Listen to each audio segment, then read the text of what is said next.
यह कहानी है महजिदिया गांव की। के लोग मेहनती थे, अपनी मेहनत और ईमानदारी से अपने परिवार का पेट पालते थे। इसी गांव में विजय नाम का एक व्यक्ति अपनी पत्नी राधा के साथ रहता था। विजय एक मेहनती किसान था। उसने अपनी जिंदगी की सारी जिम्मेदारियों को निभाते हुए हर एक दिन ईमानदारी से काम किया।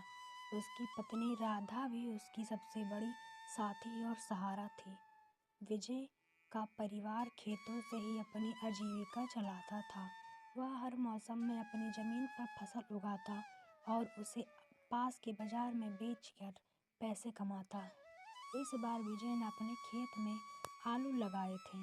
वह हर रोज अपने खेत की देखभाल करता ताकि आलू की फसल अच्छी हो और बाजार में अच्छा मुनाफा मिले।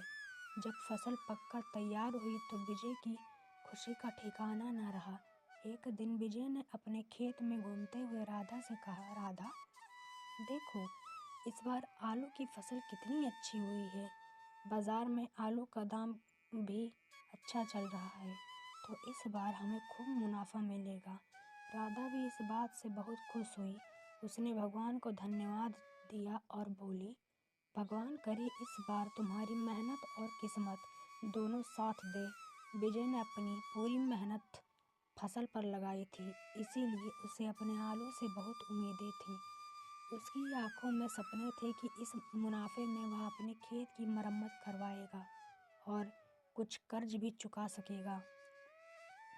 उसी गांव में एक और किसान मोहन भी रहता था। मोहन विजय का पड़ोसी था और उसका भी खेत विजय के खेत के बगल में ही था। मोहन मेहनती था और इसने भी इस बार अपने खेत में आलू लगाए थे। मोहन और विजय की आपस में दोस्ती थी, पर विजय के मन में एक अजीब सी जलन भी थी। उसे लगता था अगर मोहन ने आलू न लगाए होते तो सारा बाजार उसी के आलू से भर जाता और उससे ज़्यादा मुनाफा होता। एक दिन विजय आलू लेकर बाजार पहुँचे। वहाँ पहुँचते ही विजय ने देखा कि मोहन पहले से ही वहाँ अपनी दुकान लगाए बैठा था और उसकी दुकान पर लोगों की भीड़ थी। मोहन के आलू ताजे और बढ़िया लग रहे थे, इसीलिए ग्राहकों ने तुरंत खरीदना शुरू कर दिया। विजय ने यह सब देखकर जलन से भर गया।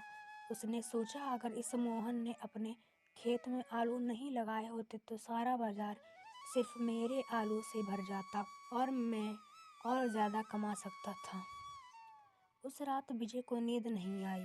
इसके मन में बार बार वही विचार चल रहा था कि अगर मोहन ने आलू नहीं लगाए होते तो इस बार बहुत पैसा कमा सकता था। विजय सोचने लगा कि कोई उपाय होगा जिससे वह अकेले बाजार में आलू बेच सके। काफ़ी देर सोचने के बाद उसके मन में एक बुरी योजना आई। विजय ने सोचा अगर मैं चुपचाप मोहन के खेत में सारे आलू निकाल लूँ तो वह बेच ही नहीं पाएगा। तब बाजार में सिर्फ मेरे आलू होंगे और मैं मनचाहे दाम में बेच सकूंगा। विजय ने यह तय कर लिया कि वह रात में मोहन के खेत में जाकर वहां से सारे आलू निकाल लेगा और साथ ही अपने खेत से कुछ आलू निकाल लेगा ताकि किसी को शक न हो कि उसने चोरी की है। रात होते ही विजय ने अपनी योजना पर काम करना शुरू किया। वह चुपके से अपने घर से निकलता और मोहन के खेत की तरफ बढ़ गया। उसने सावधानी से चारों ओर देखा और फिर मोहन के खेत में दाखिल हो गया।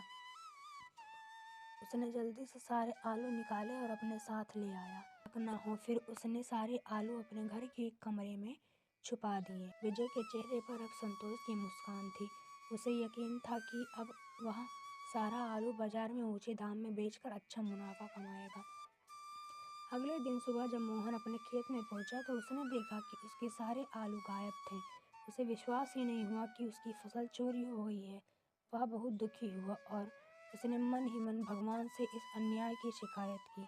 तभी विजय वहां पहुंचा और उसने मोहन को उदास देखा तो झूठी हमदर्दी दिखाई। कहा, अरे मोहन भाई, क्या हुआ? किसने इतने सारे आलू चुरा लिए?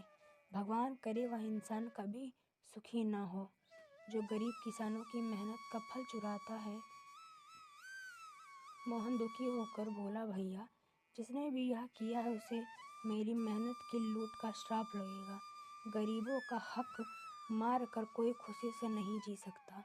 विजय को यह सुनकर एक अजीब सी खुशी हुई, क्योंकि मोहन को इस बात का ज़रा सा भी शक नहीं हुआ कि आलू उसी ने चुराए थे। अब विजय को इंतजार था बाजार में आलू की मांग और बढ़ने की, ताकि वह ऊंचे दाम में उन्हें बेच सके। कुछ दिन बाद उससे यह मालूम हुआ कि पास के गांव में भी आलू की आपूर्ति नहीं हो पा रही है। बाजार में आलू की कीमतें आसमान छू रही हैं। तो वह मन ही मन मुस्कुराया और सोचा, अब समय आ गया है, मैं सारे आलू ऊंचे दाम में बेचकर खूब मुनाफा कमाऊं। विजय ने उसी दिन अपनी पत्नी राधा से कहा, भाग्यवान, अब समय आ गया है कि आलू को बाजार में लेकर जाऊं।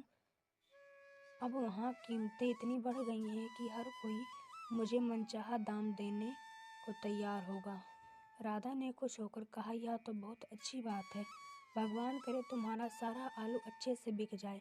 विजय ने कमरे का दरवाज़ा खोला और जैसे ही अंदर गया उसे एक झटका लगा। कमरे में बहुत सारे चूहे घूम रहे थे और आलू के ढेर में जगह जगह कटे हुए निशान दिख रहे थे। विजय ने नज़दीक जाकर देखा तो पाया कि सारे आलू चूहे ने खा लिए थे। उसके पैरों के नीचे से ज़मीन खिसक गई। उसकी सारी मेहनत और योजना धरी की धरी रह गई। अगर आपको हमारी कहानी पसंद आई हो तो लाइक, सब्सक्राइब करें और कमेंट करना ना भूलें।